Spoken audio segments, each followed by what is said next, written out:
Paz e graça, o amor de Deus o Pai, na pessoa de seu amado Filho, nosso Senhor e Salvador Jesus Cristo, possa estar com cada um de vós. Hoje nós vamos esquadrilhar a palavra e falar sobre um tema bíblico importante para o crente nesses últimos dias. Qual será o papel dos remidos no céu, aqueles que tiveram o privilégio de serem trasladados ao céu sem ver a morte, e também aqueles que estão no pó da terra e haverão de ressuscitar no soar da última trombeta.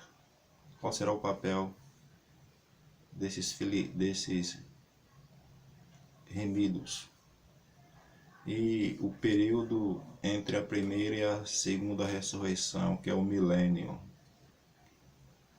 com a vinda de Cristo e a trasladação dos vivos para o céu e a ressuscitação e ao ressuscitar os justos, haverá um período de 1000 anos em que esse mundo vai ficar totalmente deteriorado, sem vida e numa completa escuridão, a prisão do diabo e dos seus anjos. Nesse intervalo, no céu, iniciará o milênio, onde os justos terão o privilégio de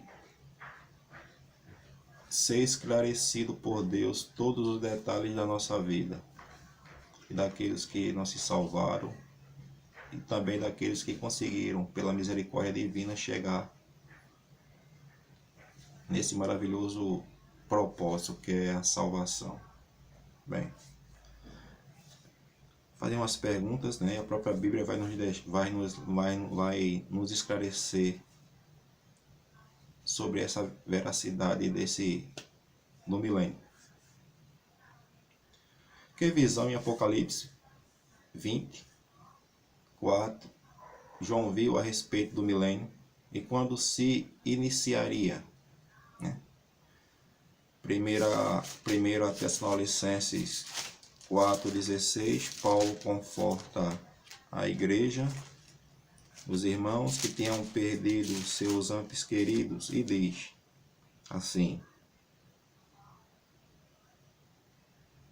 assim, não quero, irmãos, porém, que sejais ignorantes acerca dos que já dormem, para que não vos entristeçeis como os demais que não têm esperança. Porque se cremos que Jesus morreu e ressuscitou, assim também aos que em Jesus dormem, estão no pó, né? Deus os tornará a trazer com ele. Dizemos vós, pois, isto pela palavra do Senhor, que nós, que ficarmos vivos, ou seja, quando o Senhor vier aqui, vai encontrar uma parte de pessoas preparadas para ser trasladadas ao céu, diz Paulo. Dizemos isso, pois, pela palavra do Senhor, que nós, que ficamos vivos para a vinda do Senhor, ou seja, haverá uma classe de irmãos aqui, né, de crentes preparados para a trasladação. Não precederemos aos que dormem, ou seja, essa classe não vai mais morrer. Porque o mesmo Senhor descerá do céu com alarido, a voz do arcanjo, o som da trombeta de Deus. Os que morrem em Cristo ressuscitarão primeiro.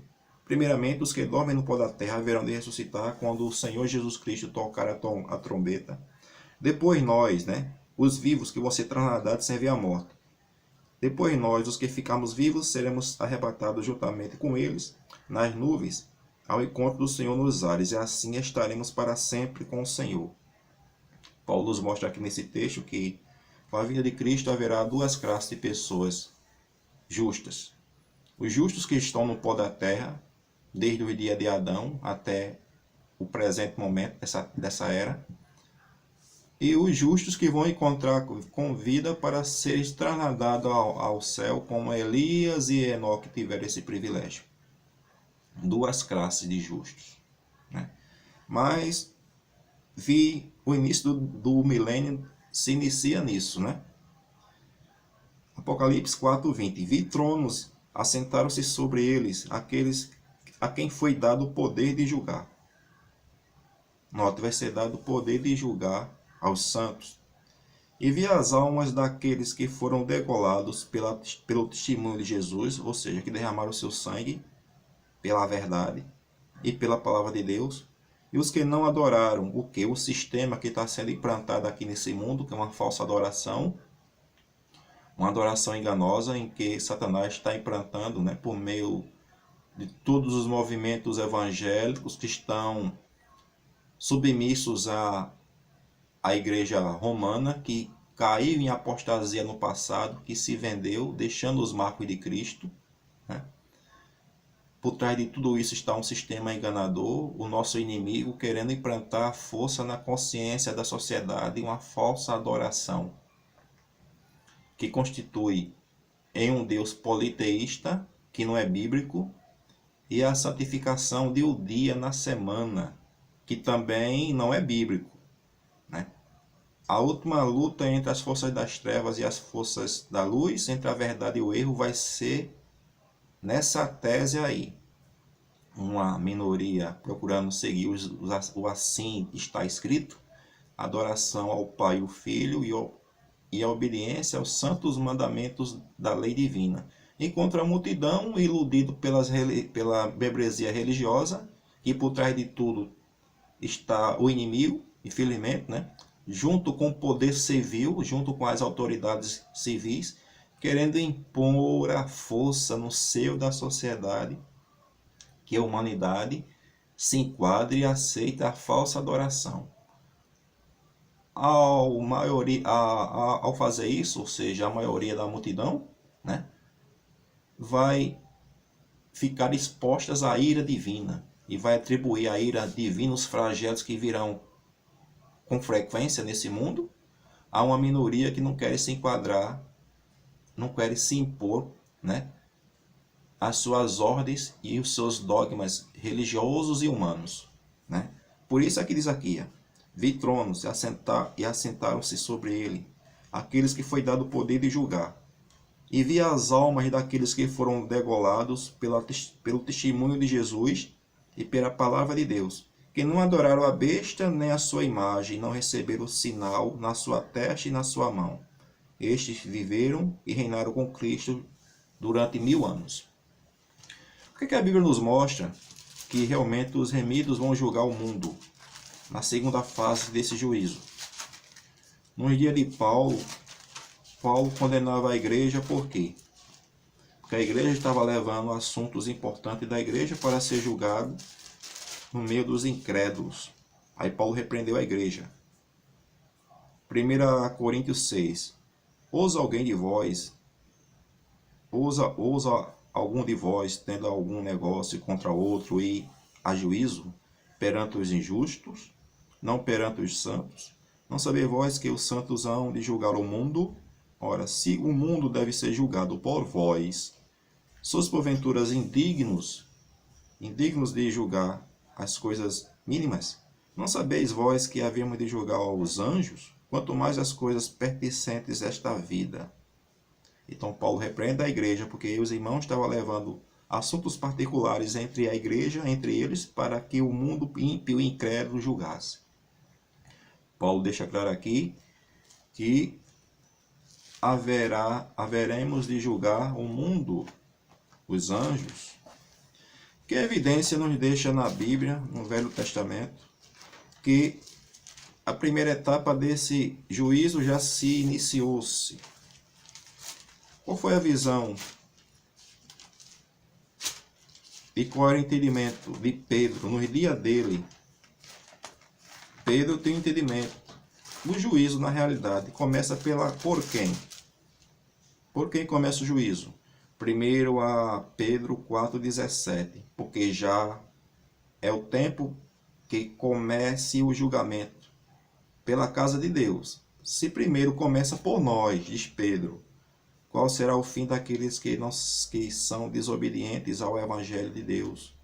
Se o justo apenas se salva, onde aparecerá o ímpio e o pecador?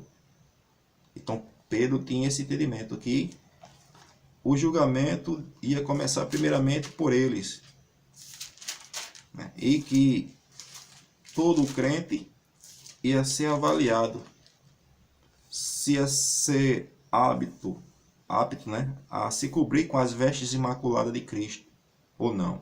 E Pedro tinha esse entendimento que o próprio Pedro estava sendo julgado. E que a igreja, o julgamento começa primeiramente por aqueles que professam a fé cristã, né? E que visão Daniel viu a respeito desse julgamento? Daniel 7:9. E quantas pessoas estão presidindo esse julgamento agora? Daniel 7:9, está aqui.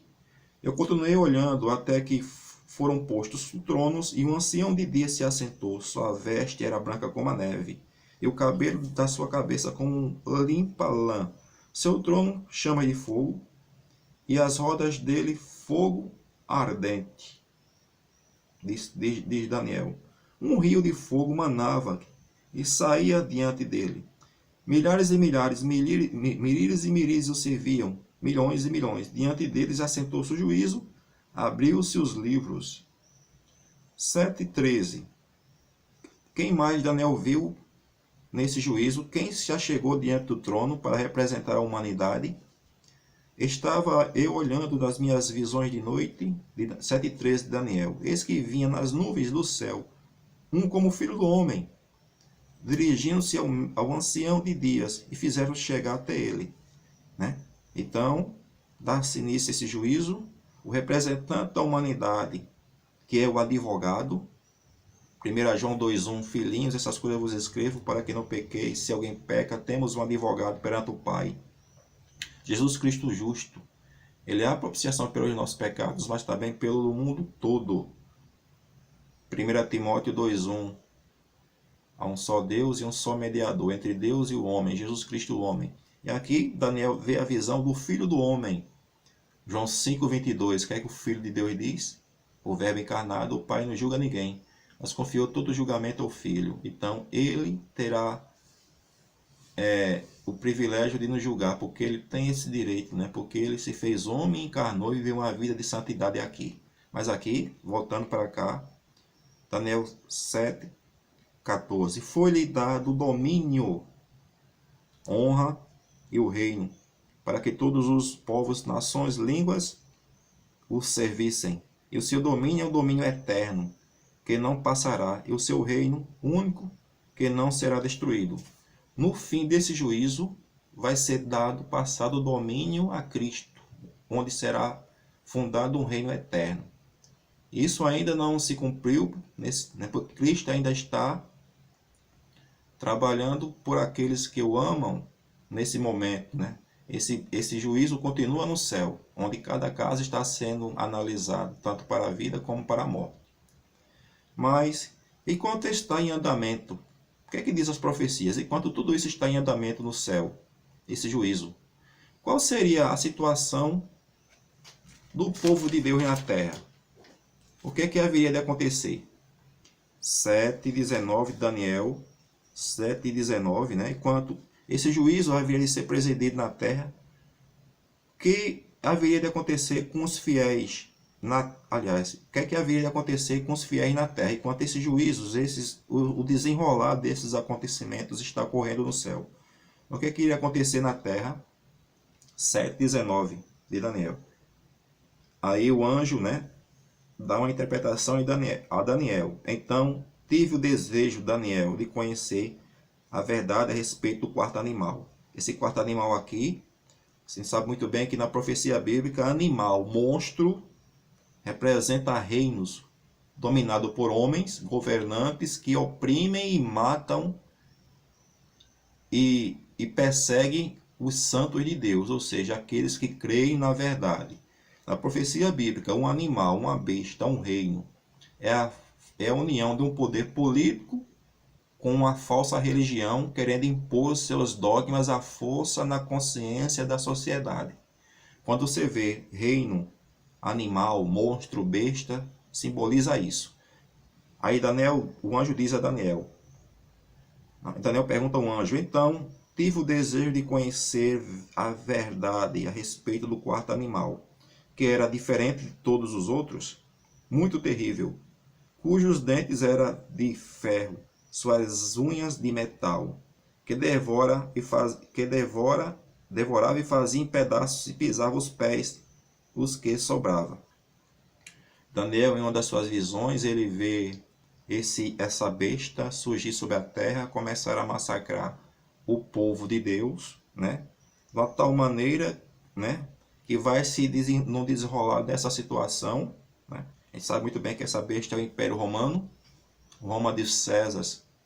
Mas houve um momento que o Império Romano começou a ser fragmentado pelas invasões das tribos germânicas, as tribos bárbaras, como sufocam o Império, vai aos poucos cair no poder desse Império universal, mas o diabo trata logo de levantar outro tipo de domínio, agora um domínio totalmente diferente, religioso e político, quando ele começa a corromper a própria igreja, que se vende ao mundo, buscando os favores dos últimos imperadores romanos, e assim a igreja vai se paganizando-se e aos poucos recebendo poder e autoridade, ao ponto, com o passar do tempo, de impor à força os seus dogmas e as suas invenções, seus falsos cultos, que foi introduzido dentro do seio da igreja. A igreja apostólica, que nasceu pura, se corrompe e passa agora a perseguir os fiéis, uma minoria que queria viver à luz do assim está escrito. Essa mesma igreja paganizada matou e perseguiu mais de 100 milhões de cristãos, né? Desde 538 a 1798, né? Nas suas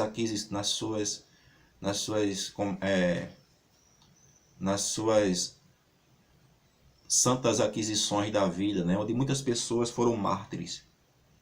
Por isso aqui, traduzindo, é esse poder, né? Que é a própria igreja que entra em apostasia e começa a matar em nome de Deus. Mas continuando, voltando aqui. E também a respeito das 10 pontas que tinham na cabeça, e de outra que subia, diante do qual caíram 3 pontas, ou seja, para o inimigo dar poder ao Papa, ele tinha que destruir na terra 3 povos bárbaros, os ostrogodos, os érulos, né, e os germanos. Os ostrogodos é um povo bárbaro que cria um Deus único. Os ostrogodos, os érulos e os germânicos, 3 tribos bárbaras, né, que caíram, se não me engano, né? Com o passar do tempo, o inimigo foi destruindo esses povos para que pudesse estar aberto a todo o poder para a igreja agora impor à força os seus dogmas, né? E esses 3 povos representam 3 pontas que caem para que outra ponta surja, que fala com arrogância e orgulho, né? Ao ponto de falar contra o Altíssimo, né? Botar por terra a lei do Altíssimo, tudo aquilo que o Altíssimo deixou em sua palavra, deixando de lado a verdade, programando a mentira, né? Mas voltando aqui, aí diz aqui: eu olhava, eis que esta ponta vencia, voltando para Daniel 7:21. Fazia guerra contra os santos e os vencia. Até que veio o ancião de dias, né?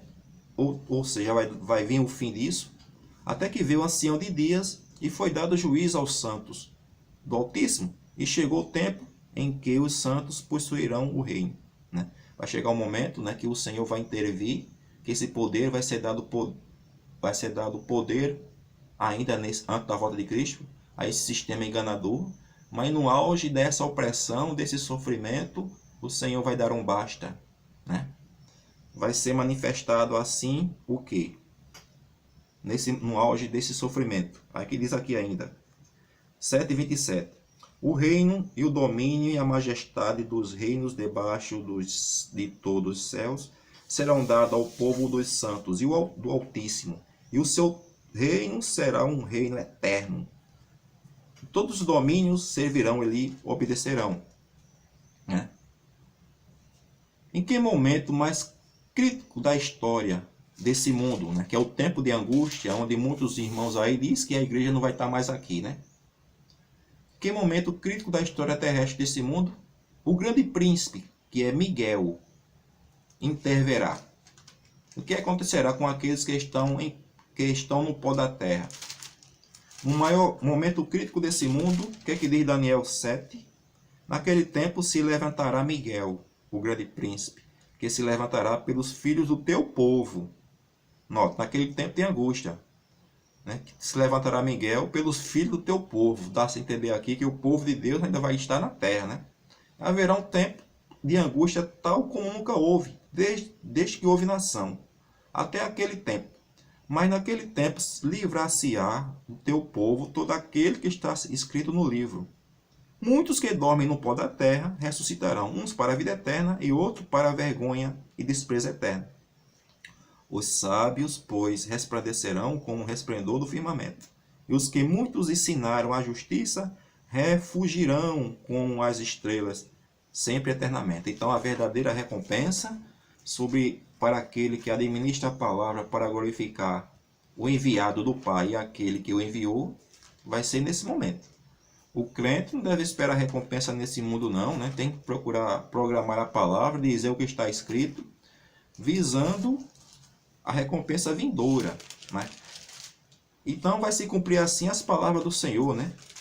João 5:26, que ele é o doador da vida e pode dar a vida a quem ele quer. Nesse momento, quando ele se manifestar nas nuvens dos céus, vai se cumprir aquilo que o Senhor diz aqui em João 5:24-28. Na verdade eu vos digo, quem ouve a minha palavra, crê naquele que me enviou, tem a vida eterna e não entrará em condenação, mas passou da morte para a vida. Em verdade vos digo que vem a hora, e é agora, em que os mortos ouvirão a voz do Filho de Deus, e os que ouvirem viverão. Qual será esse momento? Quando ele se manifestar, né?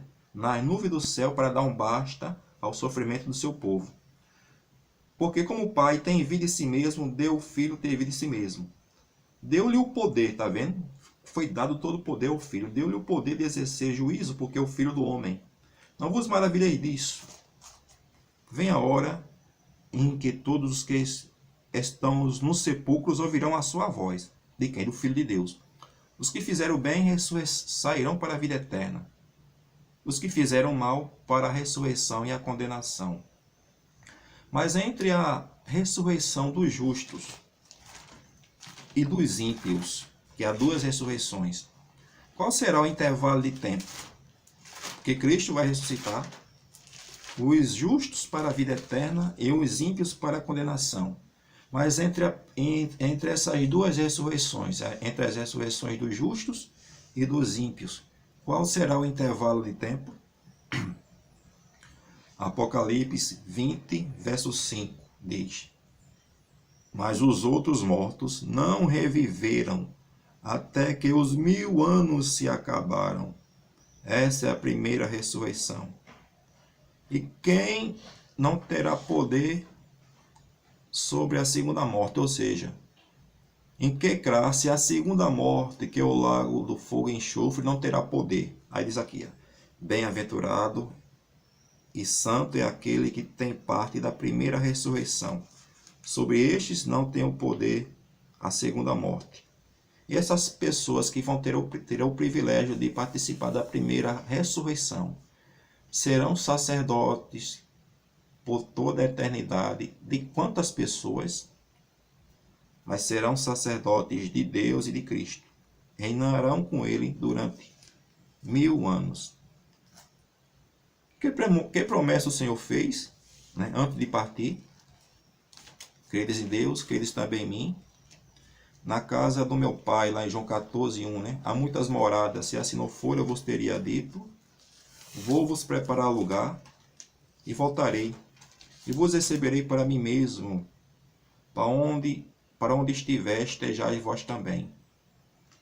O Senhor alertou a situação caótica que haveria no mundo, e a incredulidade e a maldade humana que ia dominar o gênero humano nos dias da sua vinda. Qual seria a situação desse mundo quando o Senhor se manifestasse em glória?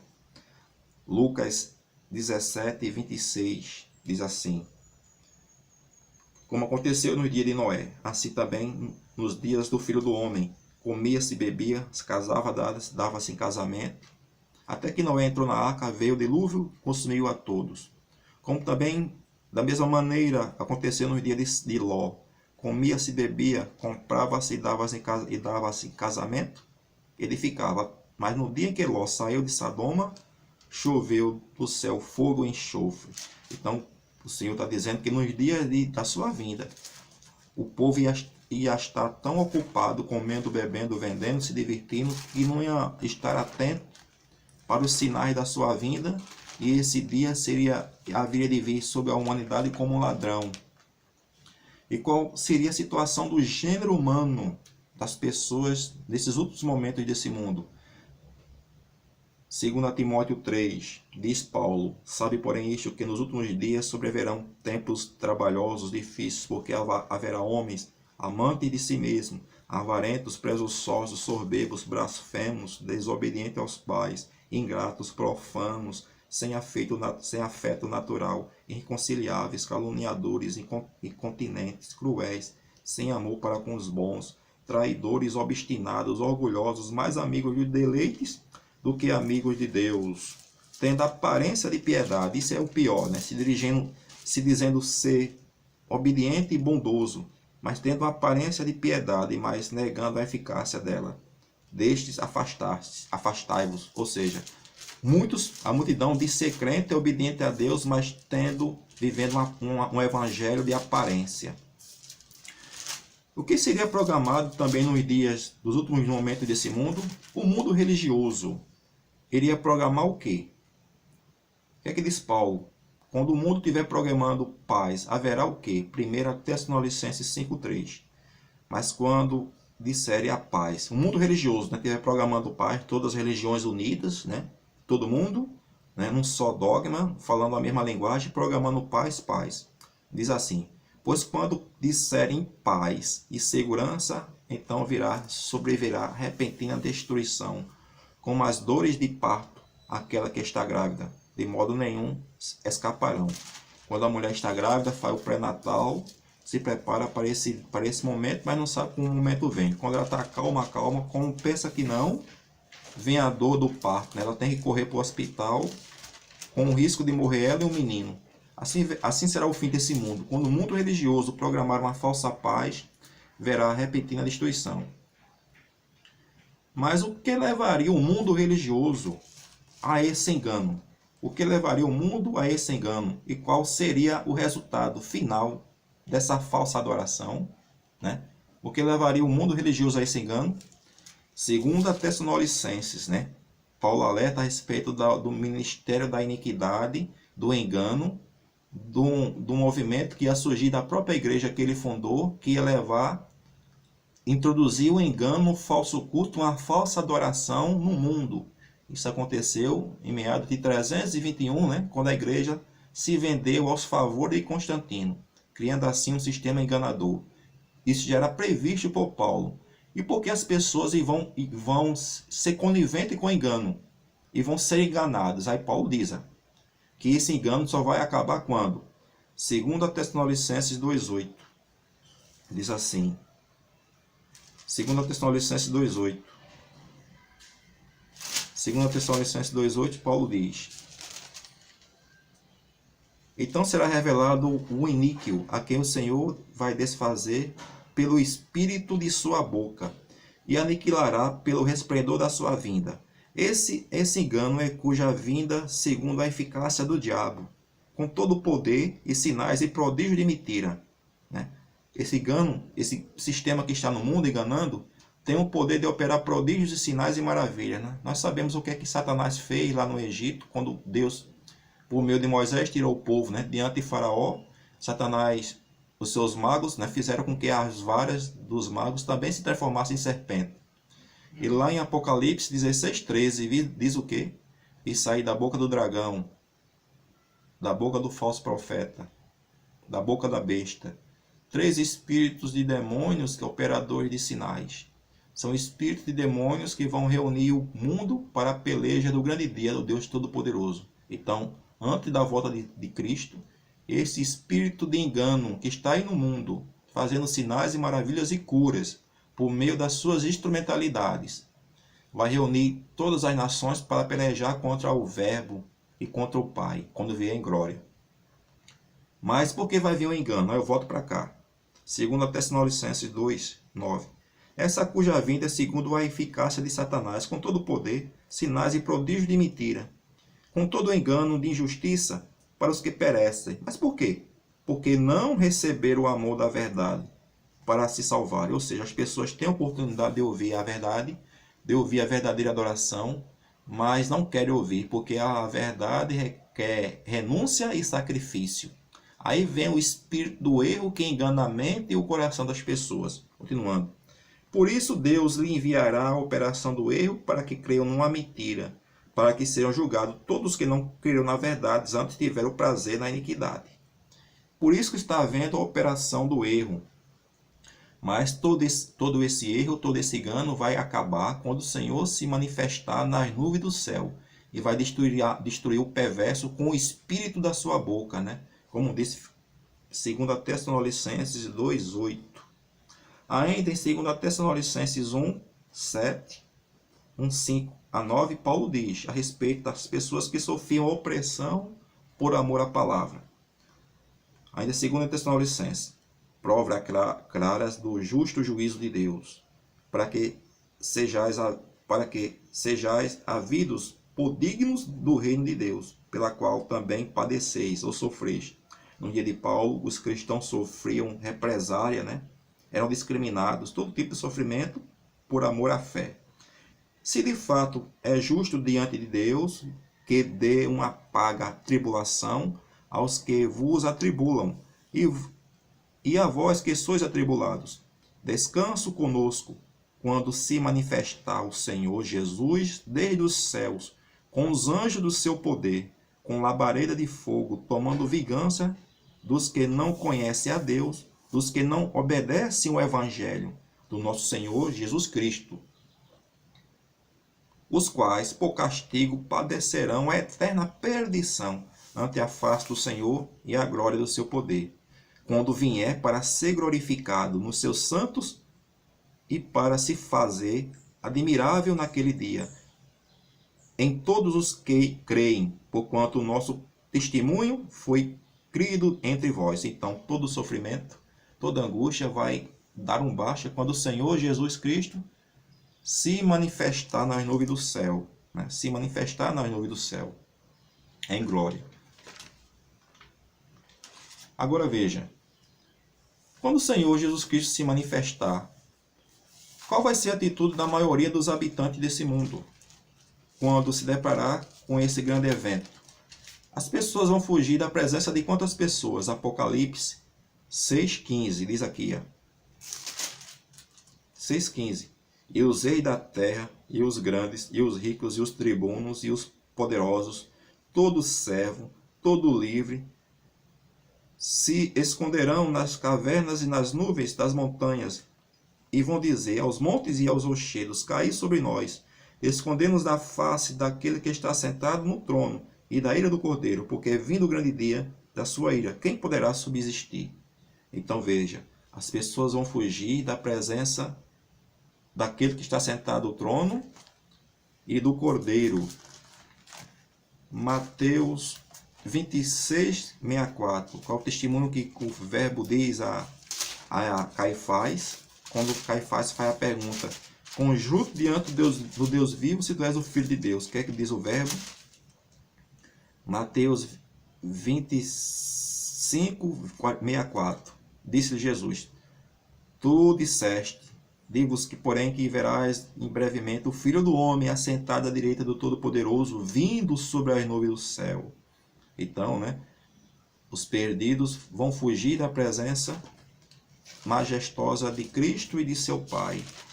Lucas 9:26. O que é que diz? Porque qualquer que de mim, das minhas palavras, se envergonhar dele, se envergonhará o Filho do Homem, quando vier na glória de seu Pai e na companhia dos seus santos anjos.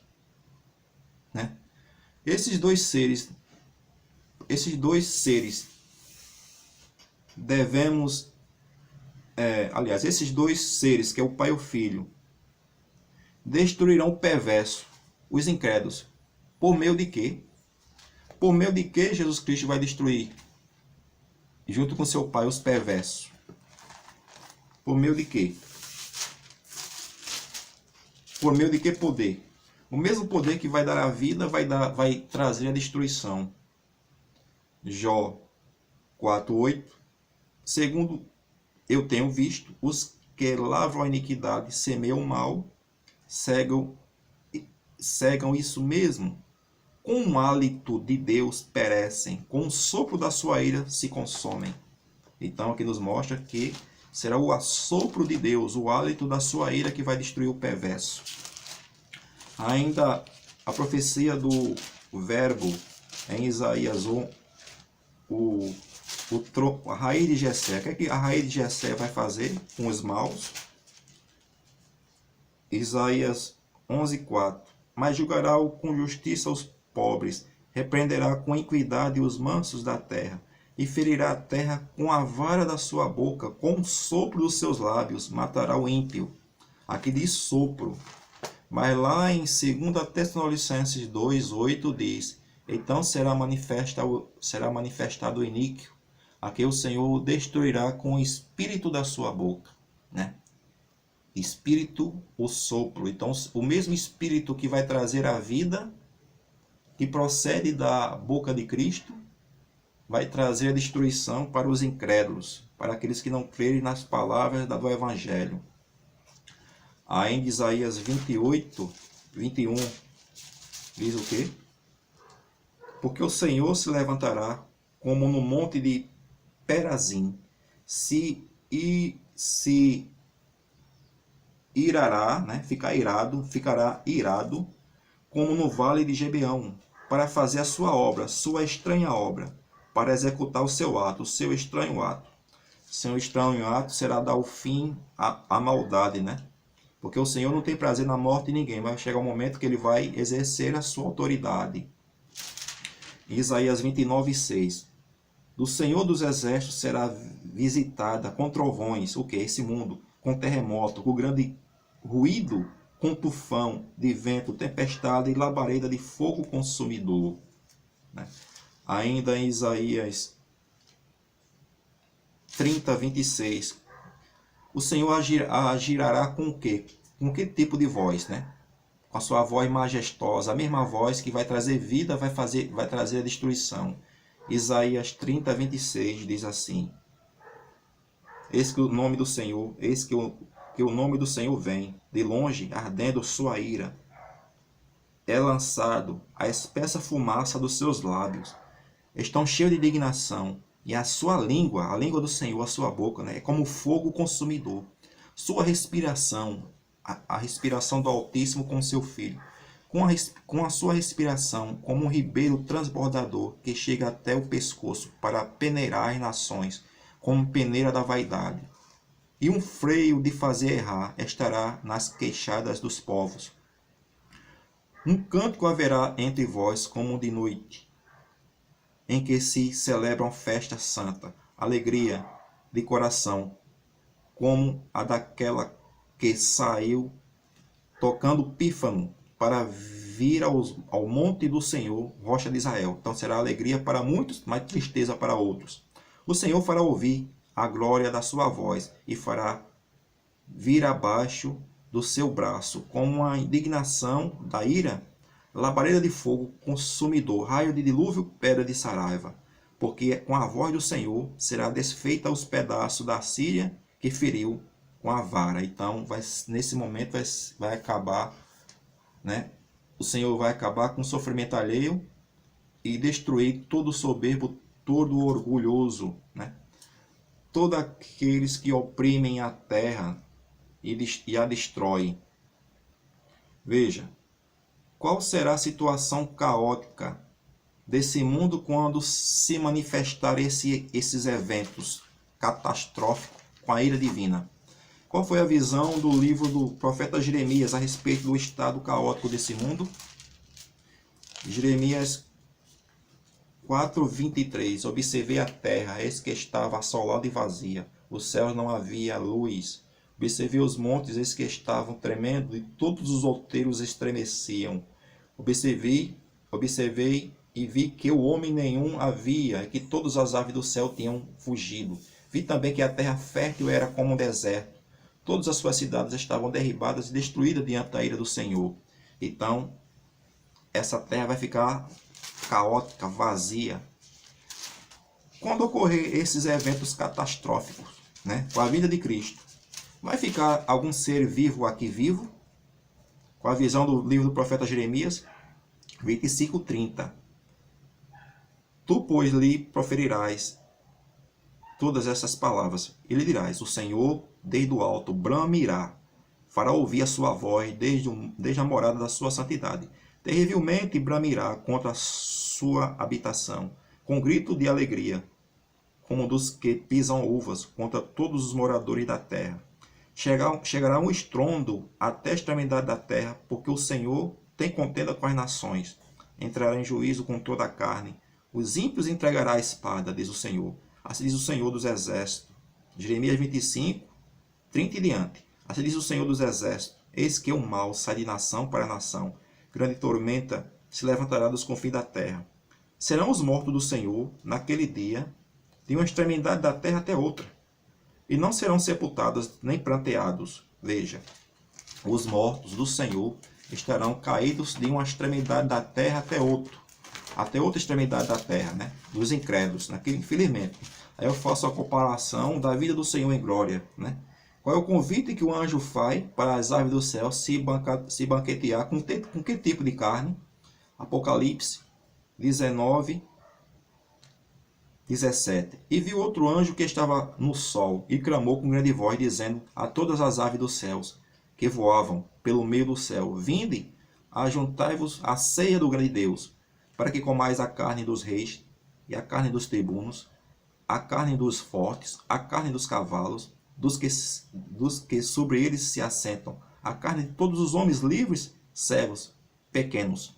Vi a besta e os reis da terra e seus exércitos reunidos para fazerem guerra àquele que estava sentado sobre o cavalo e os seus exércitos. Ou seja, os poderes desse mundo vão fazer guerra contra o Senhor, né? E contra o seu amado Filho, né? Mas esse mundo vai ficar num estado caótico, sem vida, inabitável, né? Sem ninguém. Veja, o que acontecerá com a terra nesse momento, né? A terra será a prisão de Satanás. Apocalipse 20. Vi descer do céu um anjo que tinha a chave do abismo, e uma grande candeia na sua mão. Ele prendeu o dragão, a antiga serpente, que é o diabo Satanás, e amarrou por 1000 anos. Lançou no abismo, e ali encerrou, e pôs sobre ele um selo, para que não mais enganasse as nações, até que os 1000 anos se acabassem. Né? Após acabar esses 1000 anos, o período do milênio, o que ocorrerá então? Apocalipse 20, verso 7. Acabando-se os 1000 anos, Satanás será solto da sua prisão. Sairá e enganará as nações que estão sobre os 4 cantos da terra, Gog e Magog, cujo nome é como a areia do mar, para se ajuntar em batalha. Ou seja, no último momento final, mais crítico da história, quando diante do trono branco, onde todas as nações vão comparecer diante do juízo para o julgamento, o diabo vai ajuntar todas as pessoas de todas as eras para querer guerrear contra Deus. Subiram sobre a largura da terra, cercaram o arraial dos santos, a cidade amada, mas desceu fogo do céu e os devorou. Então, nesse momento mais crítico, o Senhor vai dar fim a todo o mal, né? Essa terra vai ser lavada com fogo e enxofre, onde será consumido Satanás, o mal, os seus súditos, todos aqueles que foram coniventes com a maldade, né? O engano. Se cumprirá o quê? Malaquias 4:1. Eis que vem dia, diz o Senhor, né? Esse vem dia do Senhor, que Malaquias 4 diz assim: eis que vem dias que arde como fornalha, todos os soberbos e todos que cometem a maldade serão como um restolho, que não restará nada, nem raiz nem ramo, como um restolho. O dia que está para vir os abrasará, diz o Senhor dos Exércitos, de sorte que não deixará nem raiz nem ramo. Mas para vós que temei o meu nome, nascerá o sol da justiça, diz o profeta. Saltarei e vos alegrareis como um bezerro solto da estrebaria. Pisarás os perversos, porque se farão cinzas nas plantas do vosso pé. Ou seja, o mal vai ser erradicado de uma forma que vai virar cinza. Num dia que vos preparei, diz o Senhor dos Exércitos. Quando vai acabar todo o mal, qual vai ser a promessa de Deus? Apocalipse 21. Vi um novo céu e a nova terra, porque já o primeiro céu e a primeira terra já passaram, e o mar já não existe. Eu, João, vi a santa cidade, a nova Jerusalém, que descia do céu, de Deus, adereçada como uma noiva ataviada para o seu marido. Ouvi uma grande voz do céu que dizia: Eis o tabernáculo de Deus com os homens, pois com eles habitará. Eles serão seu Deus e seu povo, e seu Deus estará com eles. E Deus limpará dos seus olhos todas as lágrimas. Né? Então, qual será o papel dos remidos no céu? Os remidos, depois de erradicar o mal, vai contemplar quem? Mostrou-me o rio d'água da vida. Mostrou-me o rio d'água da vida, 22 de Apocalipse. Claro como cristal, que procede do trono de Deus e do Cordeiro. Amém? Que o amor de Deus o Pai, na pessoa de seu amado Filho, nosso Senhor e Salvador Jesus Cristo, possa estar com cada um de vós. 1 João 1:2. A nossa comunhão é com o Pai e com seu Filho, Jesus Cristo.